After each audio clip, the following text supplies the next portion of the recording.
when I'm walking down the street. I do want to say to Doni and many of you in this room that over a very long career in this city, all of you have helped me and my colleagues tell the truth and to try to tell. I may not look like you and you me, but my head up. I'm from South Carolina, so I just gotta be you. What does this event mean to you, Miss Peggy Mars? Oh, my heart, Happy 20th anniversary. my heart is about loving up on my sisters. Do you know what it feels like to have your sisters in the room? Done. Gotta be me and gotta be different and unique. I'm gonna be the best me I can be by letting His glory shine through. I am beautiful, I am blessed, but not just what you see in the flesh. I'm free from people, free from myself. There's a The doctor lived next door to the janitor to the reverend and the lawyer. We were together. Now we get so high and mighty that you create stress for your society because you don't like poor black folks either. That's a health problem. Get yourself together so I can stop being taking care of geriatric people and get back to pediatrics. I thank you, Doni, for all you've done. Let's keep doing it all the more. letting His glory shine through. Gotta be you, gotta be me, gotta be different and unique. I'm gonna be the best me I can be by letting His glory shine through. And I dare you, I dare you, I dare you to be you.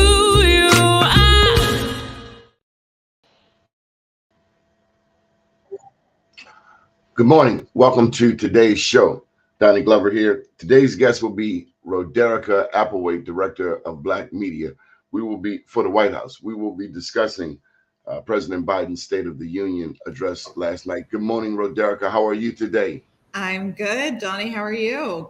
I'm trying not to shake in my boots because this is such an important discussion. Can we just jump right into it? Yeah, absolutely. So the president last night gave his the last State of the Union of his first term, and it's always a great opportunity for the president to directly message to the American people what he's accomplished and what he hopes to do over the next year. And last night, President Biden did exactly that. He spoke to Americans about the efforts to promote democracy abroad. He discussed the clear contrast between competing visions for the country and competing forces in the battle for the soul of our nation. He touted his wins. He talked about the strong economic progress that he's brought about since day one of his term. He talked about accomplishments in manufacturing, clean energy, and the impacts that has had on Black and Brown communities. So it was a really good opportunity to just take it directly to the American people, but also really show Americans the contrast visually between an administration that has been focused on results and an opposing forces in Congress that has done everything in their power to stall it for political points. So this was a really good opportunity for the president to just talk directly to American people, and I think it resonated really well. So let's start from the broader perspective, from a global perspective, when he discussed NATO and how Sweden recently joined NATO and acknowledged that Finland joined last year. What was the image he was attempting to portray for a broader democracy, a nation, a world with, just a better relationships? Is this in response to what Putin is doing with Asia, the Chinese, the North Koreans? Is this his way of sharing with us that we are just as strong on this side of the world as well? Exactly. You're exactly right, Doni. That is exactly what the president was trying to communicate. He spoke about, the need to promote democracy. He spoke about the stability, the strength that there is in stability and being on the world stage as a country with a leader that people know will be consistent and predictable and always, fight for democracy. He opened up that contrast between him and the previous administration that specifically, said he did quote that he said Putin can do whatever he wants as far as it relates to Ukraine and their aggression with European states in general. And so, that's just President Biden has always been known as someone who is very strong on the foreign policy front, and so he really flashed that last night and showed American people really detailed the importance of that stability and for promoting democracy. Let's go over to the Gaza Strip. It's been reported that the U.S. will be taking food directly and establishing a port, a place where they can directly drop off food and water to the people in the Gaza Strip. And this, it was noted last night that as the president was coming to the Capitol, he had to go through protesters, some people who were bringing attention to what's happening in Palestine, a number of approximately 28,000 people killed. Your thoughts? Yeah. So, I think since October 7th, when we saw those devastating attacks at the hands of Hamas, ever since then, this administration and President Biden in particular has been very hands-on with trying to alleviate this conflict as quickly as possible. With as minimal casualties as possible. And so this is part of that ongoing effort by the president to move towards a ceasefire that releases hostages, as well as get aid to Gaza.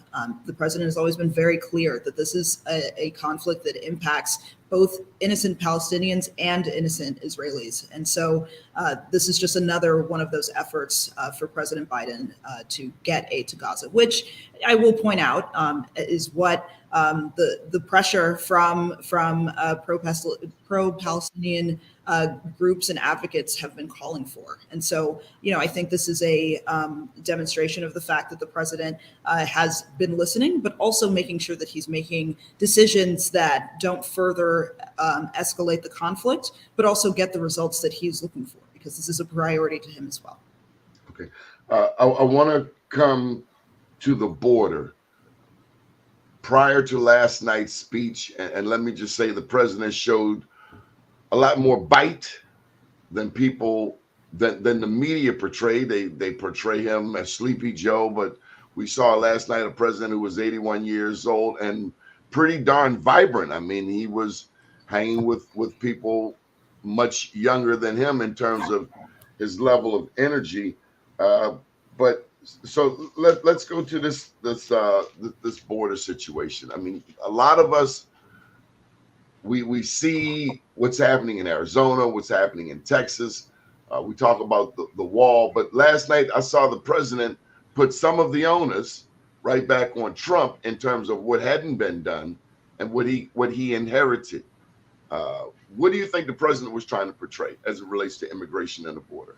Yeah, absolutely. So I think you're absolutely right on that. I mean, so the President Biden was very clear about the fact that a lot of the gridlock or just straight up refusal from congressional Republicans to come to the table is because, they're not taking directives from their constituents. They're not taking directives from their own conscience or their political leanings. They're taking directions from the previous president and using that to unilaterally stop the conversations for the legislation that they have been calling for years. And so it doesn't really make any sense. It's unbelievably antithetical to what they're calling for, what they've been advocating for. And, it's to the point that congressional Republicans are the ones that were willing to come to the table were frustrated by that. I mean, there was a point in the president's address last night where he was talking about the fact that he asked Congress to support his plan to provide equipment and officers to secure the border.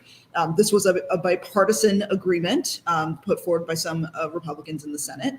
And, while the rest of a particular side of the chamber was booing, Senator James Langford from Oklahoma, a Republican, was nodding and saying, that's true. We did make an attempt to come to the table, and for no other reason than, the previous president, that no one's coming to the table. And so, President Biden was really smart, I think, to just clearly point out that it's not that it's that the previous president is pushing, putting a lot of pressure on that side of the chamber to stall wins for America just so that he can claim credit. And that's just not the that's not leadership. And Americans deserve better.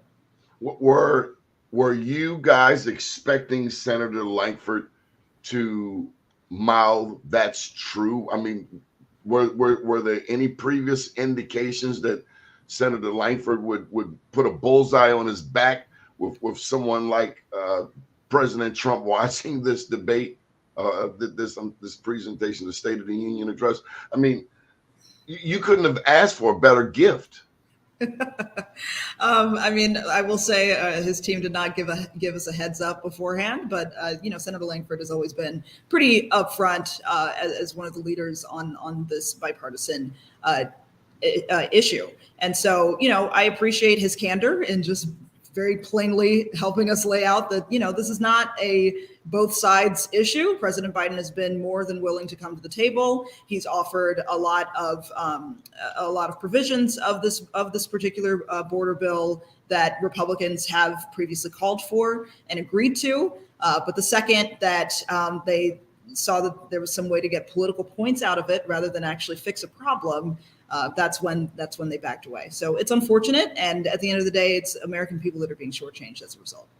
What should the American people know about the border? Why are so many people coming into America? Is it because of the drugs and the violence that is happening in too many countries south of the border? I think that's certainly part of it, which is of course very unfortunate. No one should where you're born shouldn't have to determine the type of outcomes that you have in life. And so President Biden is obviously very sympathetic to that. He spoke about that in his speech last night, but he also spoke about the fact that the situation at the border is a logistical one that is exacerbated by Republicans refusing to really come to the table on immigration. Right now, it takes about 6 years to be seen for an asylum, to be evaluated as an asylum seeker.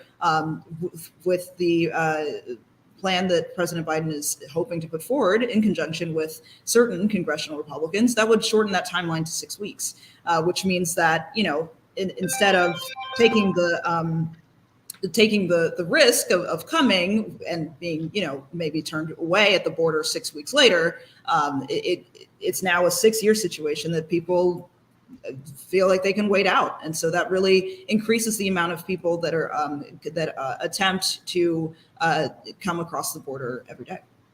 Any thoughts on our sanctuary states, our sanctuary cities? I know in New York City, Mayor Eric Adams was asking for advance notice some months ago for any buses coming to New York.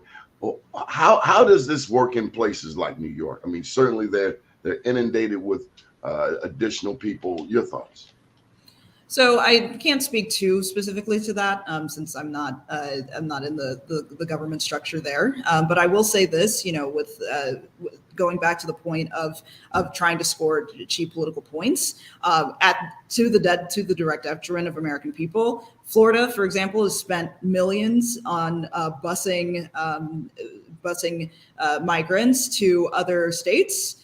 It is an extreme burden on taxpayers. It would be cheaper to do what other states have been doing and attempting to process them and help them get on their feet. And so the fact that, this proves the point that, I think from the Republican standpoint, especially in the context of the pressure that the former president has put on a lot of Republicans, is to do whatever it takes to just keep someone from getting a win rather than actually fixing the problem, to the point that they're spending more money to make the problem worse than it is. And so, it's just unfortunate that that's happening. It's a huge burden on taxpayers. And that's why we need to actually come to the table on an immigration solution. I have to ask you, on more than one occasion, I think it was Senator Rubio and other Republicans, they had this I don't know any other way to put it. They had this stinky face. Look, why? What were they so angry about? Do you know? Well, yeah, I mean, of course, like so the State of the Union is one of the most viewed events of the year, and so there's a value optically to looking like you don't support certain things at the right time, and clapping when it makes sense, all kinds of things. It's a visual show, and so Does any of this explain Marjorie Taylor Greene? I mean, certainly she. And I love Georgia. Of course, you're from Georgia. I went to school in Georgia, but she's not the kind of Georgian I want to remember. I mean, she had a MAGA hat on at the State of the Union. Yeah, she did. That's you'll have to check with her on her style choices for the evening. But she's obviously open to dress how she pleases.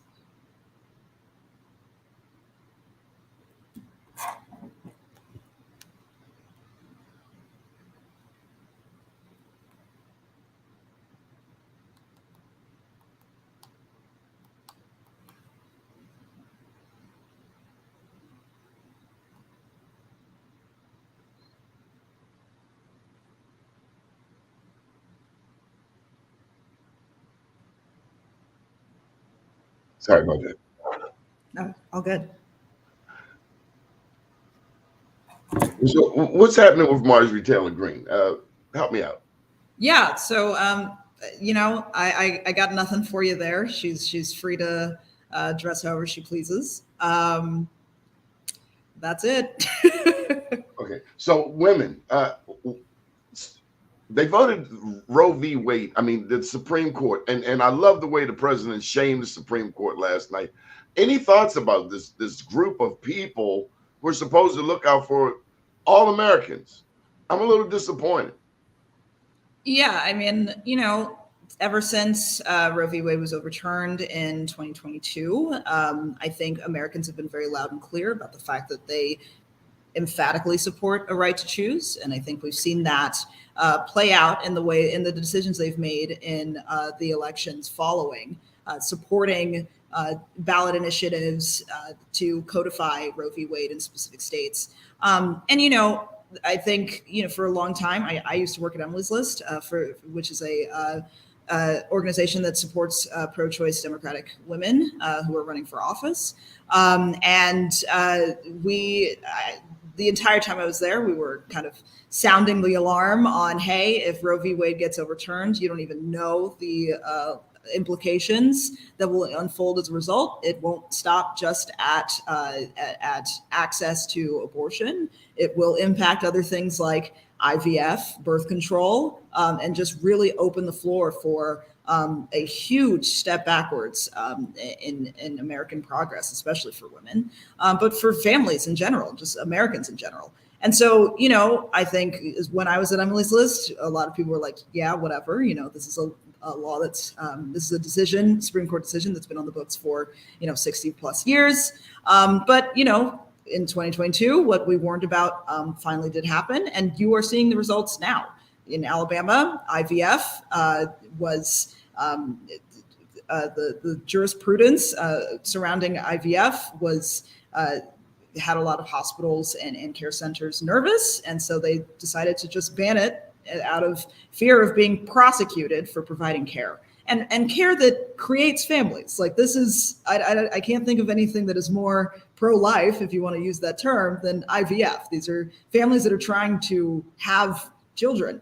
And so, I think Republicans are absolutely, and have, as they've been since 2022, the dog that caught the car. And you can see them scrambling as a result of that. And so this is something that Americans will continue to be mad about. This is something that, Alabamians, people in the South, probably not the biggest fans of the president, but seeing seeing implications that he was warning about, and saying, you know what, this is a little too extreme for me. I see. I'm concerned that women are voting against their own interests by supporting former President Trump. Yeah, I mean, I can't speak specifically to their political decisions. Certainly not for this election, as I'm a servant of the American people at the White House. But I will say that I think Americans are absolutely paying attention to what's happening. I think they're listening to the fact that Republicans, especially in Congress, still continue to call for a nationwide ban on abortion. This is something that Americans are going to continue to think about as the implications of Roe v. Wade being overturned continues to play out in their states and communities. You being the director of Black media, certainly last night you saw the African American, I think he was a teacher, who the president applauded. He talked about student loan forgiveness. Quite often when I see the Trumpsters, the MAGA, and the African Americans I see standing behind him, there seems to be a different spirit. And I don't want to get too judgmental, but you kind of wonder about some of these guys. But nonetheless, this teacher was celebrated last night. Tell me about how important student loan forgiveness and President Biden's efforts towards helping students, helping American education, how important they are. Yeah, absolutely. So the gentleman you're talking about is Keenan Jones from Plymouth, Minnesota. He's a public middle school teacher in Minnesota's Twin Cities. And in April of last year, he wrote an email to President Biden thanking him for his loans being forgiven. He was in the public service loan forgiveness program, which is supposed to forgive the rest of your debt after you've paid for 10 years. But for a whole lot of reasons, including a previous administration that did not value actually, giving people what they paid into, President Biden has worked and Secretary Miguel Cardona with the Department of Education have worked tirelessly to actually clear these rolls and get people the relief that they earned. And so with this, Keenan Jones is one of 800,000 public service individuals, so nurses, police officers, and social workers and service members who have had their loans forgiven under this program since President Biden took office. And to a broader point, he's part of the almost 4 million Americans that have had their student loan debts forgiven to the tune of $138 billion. So this is a really important thing for President Biden to highlight. I think it's even more pointed still that President Biden, that Keenan Jones is a Black man because this is an issue that impacts Black Americans in particular. They're more likely to take out student loans. It is a huge the degrees that they earn are a huge source of upward economic mobility, and it's a wealth builder for Black families and households. And so to just really illustrate that story so clearly was a really powerful point last night. So, Rodericka, I've tried to be fair, but I got to ask you a question. This question here is straight from the streets of Baltimore, and I might as well throw in Morgan State University. Do you think this administration will ever attempt to tackle the topic of reparations? So President Biden has been very emphatic about his support for a congressional study to uncover the impacts of reparations and how a program like that could be implemented. It has been introduced, I think, every year in Congress since he has been in office. And he's been very supportive about that. He believes that this is something that Congress would have to decide on since Congress controls the purse. And so he's been very upfront about that and would support a study and is very eager to see what findings it would put forward. Okay. And I know you have to go, but I have to get in this one most important question. Does your mom say you're doing a good job? When I explain to her what my job is, yes. What is your job, for those who do not know?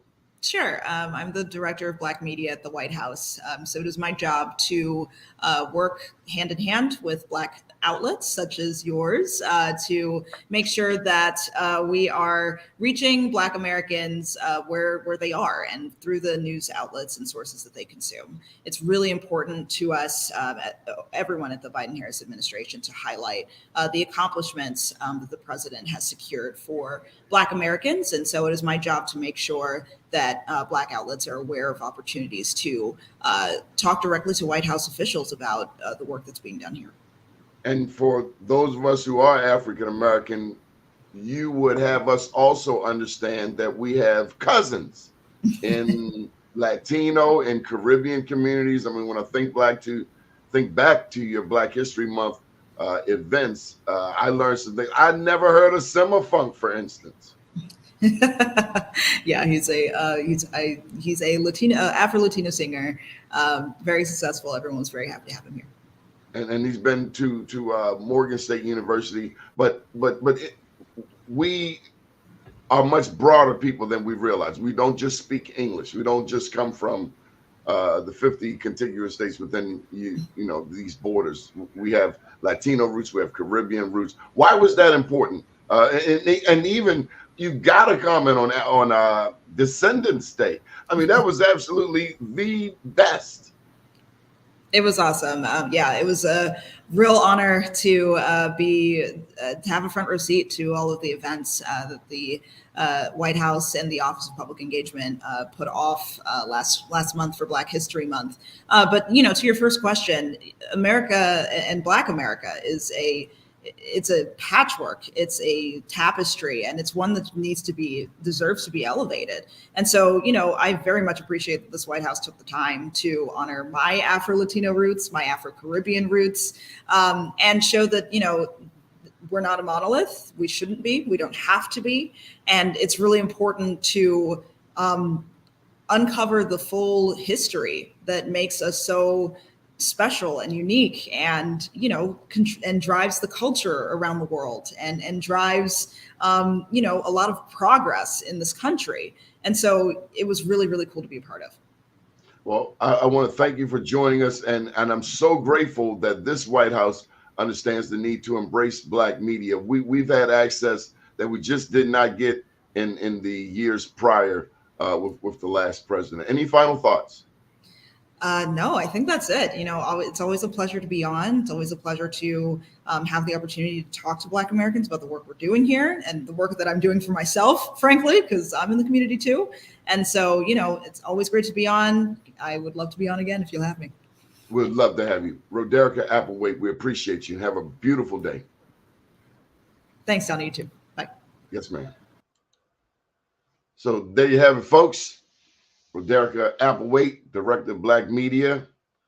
We'd love to get your thoughts, your sentiments. Nonetheless, thank you for joining the Emmy-nominated Donnie Glover Show, and have a great weekend. Good morning, world.